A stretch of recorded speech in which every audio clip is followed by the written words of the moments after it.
We're going to read through and analyse the Gemlich letter. The Gemlich letter was the first piece of political writing by Adolf Hitler, and it was his first statement on the Jewish question.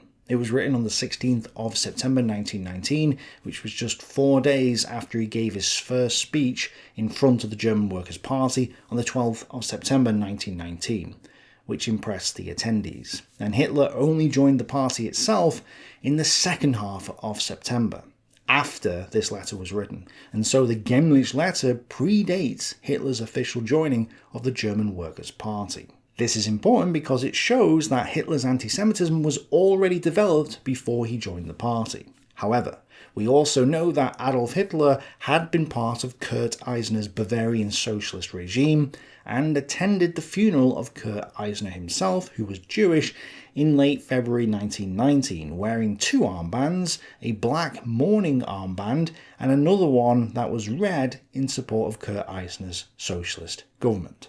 And just so we're clear, Hitler had been elected into Kurt Eisner's government because he was a social democrat. This means that the anti-Semitism that Hitler developed must have emerged at some point between late February and early September 1919, and not before or after, proving that he lied in Mein Kampf when he said he developed it in Vienna before the war.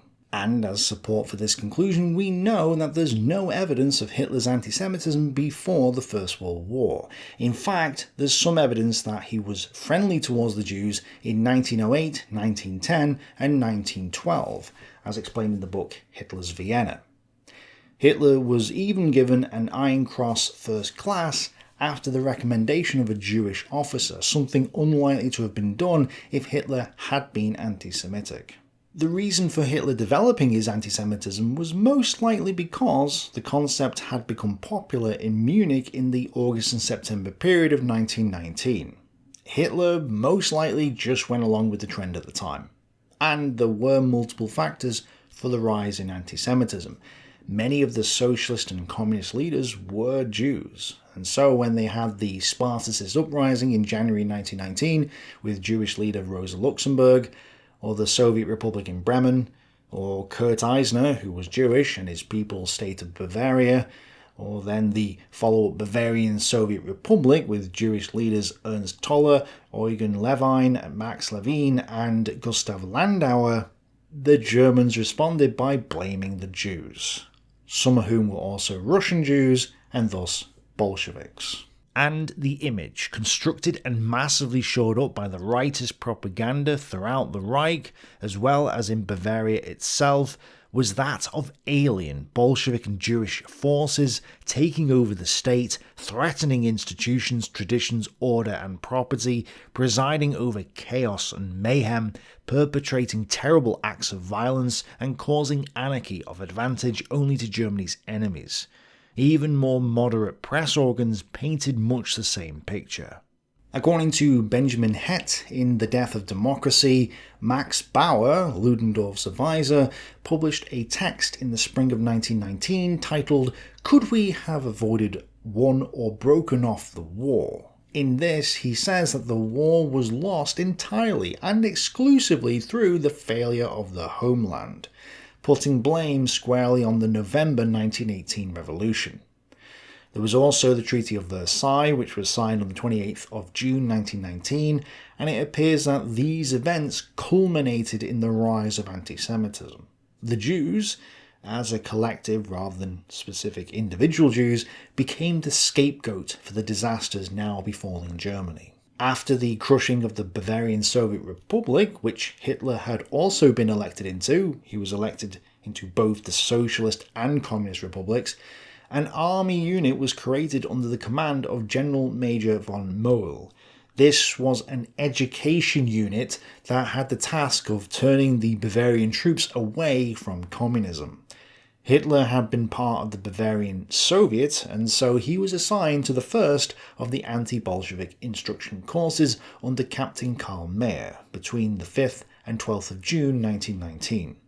He received lectures on German history, socialism, the economy and the peace conditions, and one of the lecturers was Gottfried Feder, a pan-German with a speciality in economics who spoke about the dangers of interest slavery.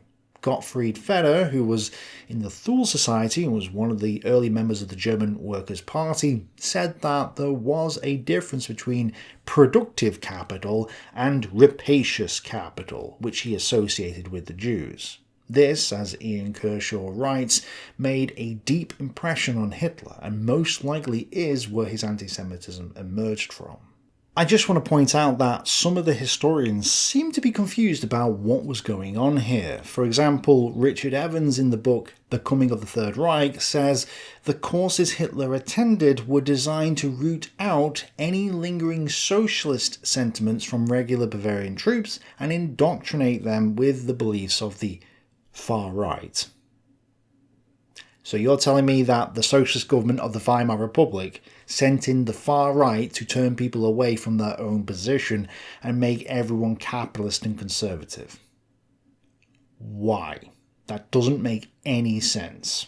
And then in the very next sentence he says that Gottfried Feder gave some of the lectures. Well, Gottfried Feder was socialist. Evans even says himself that Feder was against the use of unproductive capital, and later says that Feder insisted he was a socialist who advocated a socialism with a nationalistic twist. And even Wikipedia admits that Feder was anti-capitalist, which he was. So this, I think, is where we've got to be careful, because a lot of historians are too busy painting their subjective political beliefs onto history, rather than let the evidence speak for itself, and then come to rationally objective conclusions. There is a difference between socialism and communism. These courses were against communism, not socialism. So, becoming swayed by anti-Semitism and recognised by Captain Mayer for his rhetorical abilities, Hitler was selected to become an instructor and sent off to a Reichswehr camp to turn the troops away from their Bolshevism and Spartacism, which were alternative ways of saying communism. Hitler's anti-Semitism is recorded for the first time as a result of his work at this camp, and when Adolf Gemlich asked Captain Mayer for clarification on the Jewish question, Mayer passed the letter to Hitler and then asked him to answer it. The Gemlich letter reveals for the first time key basic elements of Hitler's Weltanschauung worldview, which from then on remained unaltered to the last days in the Berlin bunker. Anti-Semitism resting on race theory, and the creation of a unifying nationalism founded on the need to combat the external and internal power of the Jews. The fact that Hitler expressly utilised in his letter the arguments of Gottfried Feder, on whom he continued to lavish praise in Mein Kampf, suggests that Feder's ideas on interest slavery and capitalism provided for Hitler the key ideological breakthrough, enabling him to rationalise and confirm his long-standing prejudice with a scholarly type of argument. What's not in the Gemlich letter are concepts like Lebensraum, living space in the East, which suggests that Hitler hadn't embraced this idea yet. And just to be clear, Lebensraum was already well established in the National Socialist movement at this time, as shown by Rudolf Jung, who wrote the first book on National Socialism in mid-1919. So Hitler didn't introduce Lebensraum to the movement, nor the phrase National Socialism, which was already the name of Rudolf Jung's book and party, and Hitler was very late to adopt his anti-Semitism as well. But the Gemlich letter does confirm that the philosophy Hitler subscribed to was already there, at least in embryo. His anti-materialism, his anti-money, and anti-gold concepts were evident, probably from Feder, and his mystic spiritualism and ideal for sacrifice ideas were already baked into his character too. Where he got the spirituality idea from at this stage is a debate for another day. So, with all that context, let's take a look at the Gemlich letter and pick it apart. Highly esteemed Gemlich, if the danger represented by the Jews today finds expression in the undeniable dislike of them felt by a large section of our people, The cause of this dislike is on the whole not to be found in the clear recognition of the corrupting activity of the Jews generally among our people, whether conscious or unconscious. It originates mainly through personal relationship, and from the impression left behind him by the individual Jew, which is almost invariably unfavourable. Anti-Semitism thereby acquires only too easily the character of being a manifestation of emotion. But this is wrong. Anti-Semitism as a political movement must not be, cannot be, determined by emotional criteria, but only through the recognition of facts. The facts are as follows. First, the Jews are definitely a race and not a religious community. The Jew himself never classes himself a Jewish German, a Jewish Pole, a Jewish American, but only a German, a Polish, or American Jew. I'll just interject to say that these sentiments were echoed later in Mein Kampf. Hitler doesn't see the Jews as merely a religion, but as a race with a religion. One of the most ingenious tricks ever devised has been that of sailing the Jewish ship of state under the flag of religion, and thus securing that tolerance which Aryans are always ready to grant to different religious faiths. But the Mosaic Law is really nothing else than the doctrine of the preservation of the Jewish race. Back to the Gemlich letter. From the foreign nations in whose midst he lives, the Jew has adopted very little more than their language. A German who is compelled to use French in France, Italian in Italy, Chinese in China, does not thereby become a Frenchman, an Italian, or a Chinese. Similarly, a Jew who happens to live among us and is thereby compelled to use the German language cannot be called a German. Even the Mosaic faith, however important for the maintenance of this race, cannot be considered as absolutely decisive in the question of whether or not someone is a Jew. There is hardly a single race whose members belong exclusively to one particular religion. What's interesting about this is that he's echoing the words of Adolf Hitler, who was the founder of the Christian Social Party and the court chaplain to the Kaisers from 1874 to 1890. When the Christian Social Party dissolved in 1918, most of its supporters went over to the DNVP, which was the largest nationalist party in Germany before the rise of the National Socialists. Now, I haven't looked into Stucker yet, it's on my ever-growing list of things to do, but according to Wikipedia, Stucker's insistence that Jews were a race, not a religion, and that Jewish racial traits were so repulsive that no proper Christian could ever love a Jew, and to love Christ was to hate Jews, had a major impact on the Lutheran Church well into the 20th century and helped to explain the Lutheran support of the Nazi regime. It could be from Stucker that Hitler gets his views from. If modern Jewry continues to use the power of capital and the power of the press to bring misfortune to the nation, a final catastrophe is unavoidable. Israel must renounce its ambition to become master of Germany. It should renounce its arrogant claim that Judaism is the religion of the future, when it is so clearly of the past. Every sensible person must realize the rule of this Semitic mentality means not only our spiritual, but also our economic impoverishment. Again, this is very similar to what Hitler was saying. Let's go back to the Gemlich letter. Through 1,000 years of inbreeding, often practiced within a very narrow circle, the Jew has in general preserved his race and character much more rigorously than many of the peoples among whom he lives.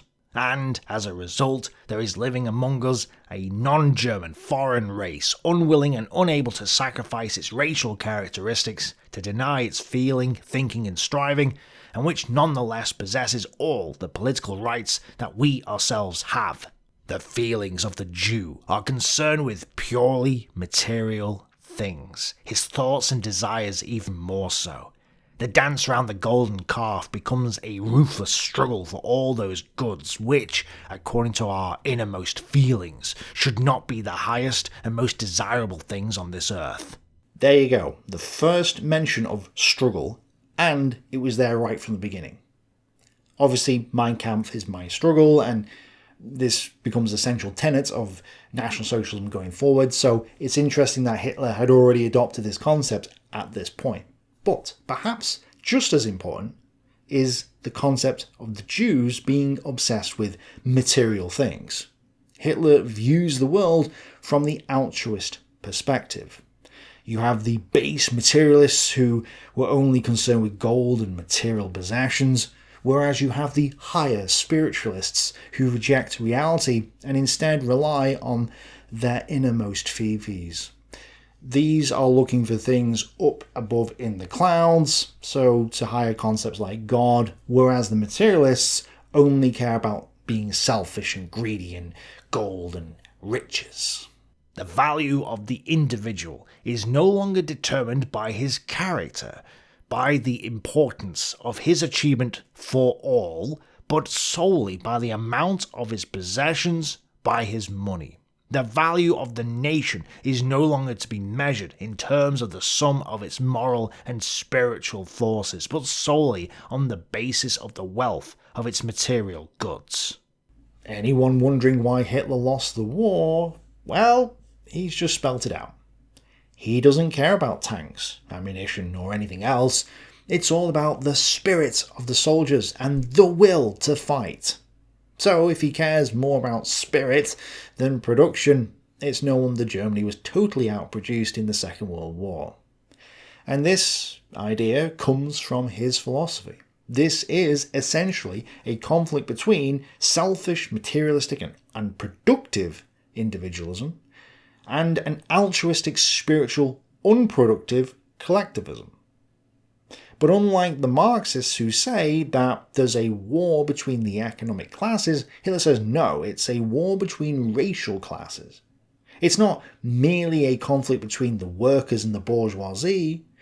For Hitler, it's a conflict between the Aryan workers and the Judeo-bourgeoisie.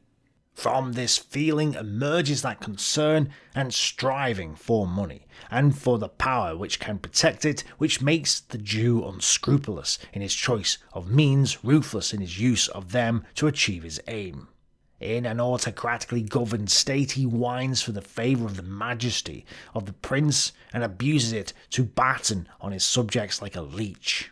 In a democracy, he courts the favour of the masses, crawls before the majesty of the people, and yet knows only the majesty of money. He destroys the character of the prince with Byzantine flattery, and national pride, which is the strength of a nation, with mockery and shameless training in vice. His weapon is public opinion, which is never expressed but is rather falsified. His power is the power of money, which, in the form of interest, effortlessly and interminably multiplies itself in his hands and forces upon nations that most dangerous of yokes, the sad consequences of which are so difficult to perceive because of the initial gleam of gold. Everything which makes men strive for higher things, whether religion, socialism, or democracy, is for him only a means to an end, to the satisfaction of a lust for money and domination. A few things to note here. Hitler hates the Jews for the same reason a Marxist hates the bourgeoisie. Because they're rich. If Hitler didn't perceive the Jews as rich and powerful, he wouldn't have an argument. For reasons we'll come back to, he's jealous and envious that he has to work for a living. That he can't just be bone idle and scroll Reddit as he lives in his mummy's basement. That's the reason why. And if you think about it, that's what socialism promises. A glorious utopia where you don't have to work and where you'll be taken care of by everyone else. And Hitler has just praised religion, socialism and democracy. Now bearing in mind he's obviously got a religious mindset, but he's also just come from the Social Democrats. He's not yet joined the German Workers' Party. So he's not a capital N National Socialist. He's still in favour of social democracy, but he thinks that social democracy has been corrupted by the Jews, which is a sentiment he echoes in Mein Kampf. I also showed in another video that Hitler was still in favour of democracy late into the Third Reich, and so it's no wonder he's praising socialism and democracy here. Of course, while Richard Evans talks about the anti-Semitism in the Gemlich letter, he doesn't mention Hitler's praise of socialism and democracy. Gee, I wonder why. Is it because it doesn't fit the narrative, Mr. Evans? Is it because you just told your readers that the courses Hitler attended were against socialism, yet here he is praising it? Keep squaring that circle, sir. But another thing to note is that Hitler says in the Gemlich letter that the Jews multiply money via interest, which is a sentiment borrowed from Karl Marx's Das Kapital. The capitalist knows that all commodities, however scurvy they may look, or however badly they may smell, are in faith and in truth money, inwardly circumcised Jews, and what is more, a wonderful means whereby out of money to make more money. I've also done a recent video on Rudolf Jung, who wrote the first book on National Socialism in 1919, before Hitler joined the party and before the Gemlich letter, where Rudolf Jung argues the same point. Rudolf Jung was against interest, usury, and money, which he calls mammon, and he was also against materialism and the Jews. So although Hitler hadn't yet joined the German Workers' Party, he was very much in alignment with them at this stage, which goes against the idea, pushed by some, that he was somehow spying on the party when he first went to see them, or that they were counter-revolutionaries, but that Hitler was a secret capitalist who went to spy on them, and though he called it National Socialism, it really wasn't. No, that entire idea is complete nonsense and relies solely on the ignorance of the general populace. It's literal propaganda. Hitler was never a capitalist. He was all for socialism right from the start. It's just, that he wanted a German socialism rather than a Jewish socialism. Now, why is that?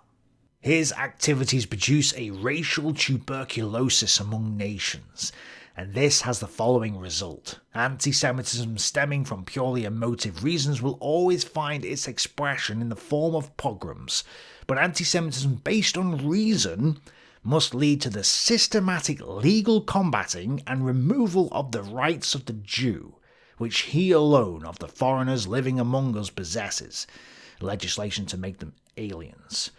Its final form, however, must be the uncompromising removal of the Jews altogether. Both are possible only under a government of national strength, never under a government of national impotence. There is the idea of removing the Jews from society, and he's outlined how he will do that. First, he'll use the legal system to combat them and remove their rights, make them aliens, and then he'll physically remove them from the country altogether. This is exactly what he did when he came to power. Now, obviously Hitler doesn't state in the Gemlich letter of 1919 that he's going to gas them or even shoot them, but the idea of removing them from society is there right from the beginning, as is the notion of stripping them of all their rights. This implies that they're going to be persecuted. They're going to lose their homes and possessions as they get kicked out of the country. And this will be done by a strong government. Even the very notion of stripping people of their rights is a dangerous concept.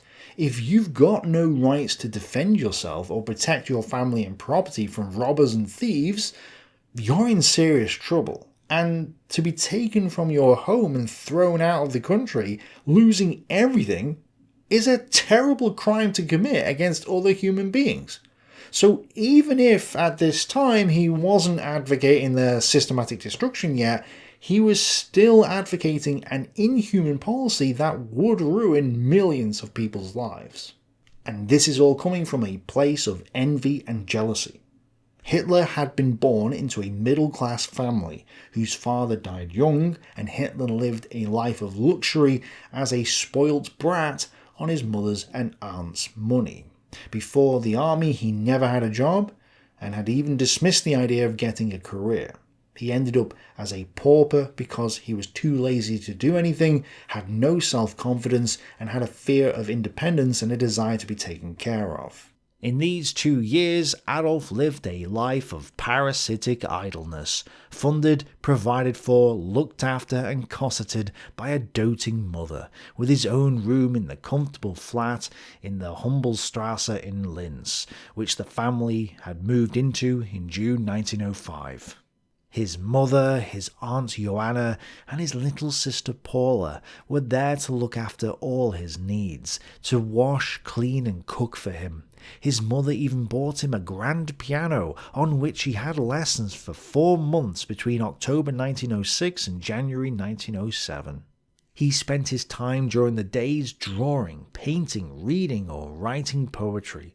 The evenings were for going to the theatre or opera, and the whole time he daydreamed and fantasized about his future as a great artist. The indolent lifestyle, the grandiosity of fantasy, the lack of discipline for systematic work, all features of the later Hitler can be seen in these 2 years in Linz. What apparently made those last years of approaching manhood so happy for Hitler was the freedom from having to work, which gave him the freedom to brood, to dream, to spend his days roaming the city streets or the countryside, declaiming to his companion what was wrong with the world and how to right it. He genuinely sounds like a millennial. And I am one, in age not mindset, so I would know. He was clumsy and lacked strength, possessed neither craftsmanship nor any technical or business or other practical skills worth mentioning. He was a homebody who had never gone in for sports and found dealing with people difficult. According to his relatives in Waldviertel, when he was young he did not even help with farm work in the summer, but was content to take a few walks in the forest, otherwise keeping to himself. To be fair, I'd like to stay at home and dislike sports as well, but I do produce things and have work jobs, so I do have skills. So the problem here isn't that he didn't like sport, it's that he didn't like work or taking responsibility for his own life, and that probably manifested as him staying at home a lot and disliking other people. And the result of all that is that he had no money, which is why he hated it. So the reason why Hitler and his socialist brethren, like Karl Marx, didn't like the idea of money or people possessing money was because they had none themselves. Hitler wanted to live a life of luxury without having to work for it. He wanted unearned wealth and prestige. And his self-inadequacy and his fear of independence led to an inability to get a job. This meant that he was soon thrust into poverty once his mother died, where he became envious and jealous of those who had earned their wealth, those who had the money, which in his mind were the Jews. And so what Hitler was doing was projecting his own inadequacies onto the Jews, saying they had somehow exploited the Germans, himself, and forced them, him, to work, ... for their benefit. In reality, it was just another excuse for him not to do any work. Why haven't you got a job, Mr. Hitler? Oh, it's because of the Jews. Why is Germany in chaos right now? Well, that's the Jews as well, right? This is why whenever you look at anyone who buys into a worldwide Jewish conspiracy theory, they are never anyone of any worth. They're always completely useless with money, and if they do have a job, it's always because they have to, not because they want to. They see no value in productivity. And if they do have money, it's usually because they were born into it or inherited it. But even then, they don't want to work. All they do is project onto others their own inadequacies and failures, like the failure of Germany in the First World War. The Republic in Germany owes its birth not to the united national will of our people, but to the cunning exploitation of a series of circumstances which combined to produce a deep general discontent. No, Germany lost the First World War on the battlefield. The German army was collapsing with widespread mutinies. Everything was falling apart. It wasn't a conspiracy or exploitation, it was military defeat. if the German army had been winning, there wouldn't have been a collapse on the home front. But these circumstances were independent of the form of the state and are still active today, more active indeed today than before, and a large section of our people is aware that no mere change in the form of the state as such can alter or improve our position, but only the rebirth of the moral and spiritual energies of the nation. There we go again with spirituality. But the rebirth idea is the Heraclitean and Hegelian concept of becoming and Aufheben. It's the dialectic, destruction and rebirth at the same time. Where he got this concept from at this stage is not clear though, but it is there. This rebirth will be set in motion not by the political leadership of irresponsible majorities under the influence of party dogmas or of an irresponsible press, nor by catchwords and slogans of international coinage, but only through the ruthless action of personalities with a capacity for national leadership and an inner sense of responsibility. Notice the phrase international coinage. This is the same phrasing he uses in Mein Kampf when he refers to international capital and the international and Jewish stock exchange capital. Again, his anti-capitalism and his anti-Semitism are one and the same. But this fact robs the Republic of the internal support of the spiritual forces of the nation which are so necessary. And so, the present leaders of the state are compelled to seek support from those who alone benefited from the changed situation in Germany and do so now, and who, for this reason, have been the driving forces of the revolution, namely the Jews. Taking no account of the Jewish peril, which has certainly been recognized by present-day leaders. Proof of this is the various statements of present leading figures. They are compelled to accept the support readily offered by the Jews for their own benefit and therefore to pay the required price. And the price consists not only in giving the Jews every possible encouragement, but above all, in hampering the struggle of the duped nation against their brother Jews, in the neutralizing of the anti-Semitic movement. With highest respect, Adolf Hitler. So, the Gemlich letter is important evidence of Hitler's intentions regarding the Jews. But it's not just that. Hitler's views regarding international Jewish finance, his anti-materialism, his anti-money and anti-interest slavery, his anti-individualism and anti-capitalism, as well as his pro-democracy, pro-socialism and pro-spirituality, are present even before he joined the German Workers' Party. This means that Hitler wasn't some sort of capitalist trying to infiltrate the party and turn it capitalist or anything like that. Hitler was always socialistically minded. He was always altruistic and always inimical to work. And I would say that most of this was present before the First World War. Only the anti-Semitism came about at the last minute, probably in the summer of 1919.